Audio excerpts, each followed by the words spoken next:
एकूणच कोल्हापुरातलं वातावरण आपण त्यांच्याकडून समजून घेऊयात।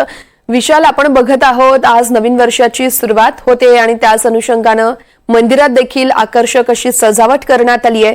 अंबाबाई मंदिराबाहेर नेमकं कसं वातावरण आहे सध्या?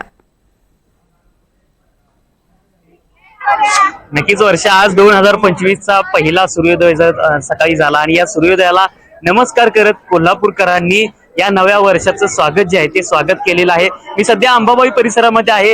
अंबाबाई परिसरामध्ये अनेक भाविक जे आहेत ते या मंदिरामध्ये दर्शनासाठी दाखल झालेले आहेत। खरं तर राज्यभरातून या देवीच्या दर्शनासाठी जे भाविक जे आहेत ते येत असतात। आज नवीन वर्षाच्या पहिल्या दिवशी हे भाविक जे आहेत ते या नवीन वर्षात देवीचं दर्शन घेऊन या नवीन वर्षाचं स्वागत असेल किंवा या नवीन वर्षाला सुरुवात जी आहे ती करत असल्याचं पाहायला मिळते। सकाळपासूनच देवीच्या दर्शनासाठी मंदिर परिसरामध्ये मोठी रांग जी आहे ती लागलेली होती।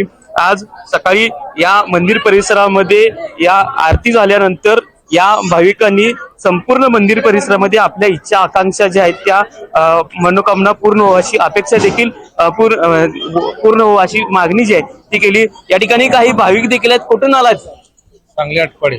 सांगली। काय आज देवीकडे पहिला दिवस वर्षाचा, काय मागणं मागितलं? काय नाही, शेतकऱ्याचं संकट दूर होते, महिलांना सुरक्षा मागणं मागितलं, महाराष्ट्रावरचं संकट दूर होते मागणं। आणि पहिला दिवस खूप छान वाटला सगळं। पहिला दिवस आजचा नवीन उत्साह नक्कीच आपण पाहतोय का हा पहिला दिवस आहे, उत्साह आहे। कुठून आहात? कोल्हापूर, आपल्या कर्नाटकात। कर्नाटक मधून। काय आजचा नवीन पहिला नवीन दिवस वर्ष नाही, आम्ही कोल्हापुरात राहिलाच आहे। होय, 12 वर्षापासून इथंच आहे। काय नवीन वर्षाचा संकल्प काय आहे? संकल्प काय नाही, हाय तसं देवीचं दर्शन करायचं, आता फॅमिली चांगलं राहायचं म्हणून आपला विश्वास आहे, देवीचा आशीर्वाद, बाकी काय नाही। नक्कीच देवीचा आशीर्वाद जो आहे तो आपल्या पाठीशी राहावा अशा अपेक्षा असतील, आशा असतील, आकांक्षा असतील, ते हे भाविक जे आहेत ते या देवीकडे मागणं मागत आहेत। खरं तर आज सकाळच्या सूर्योदयानंतर एक नवी उमेद असेल, नवी आशा असेल ती या सगळ्या भक्तांच्या चेहऱ्यावर दिसते। आज दिवसभरात मंदिर परिसरामध्ये मोठी गर्दी देखील असणार आहे।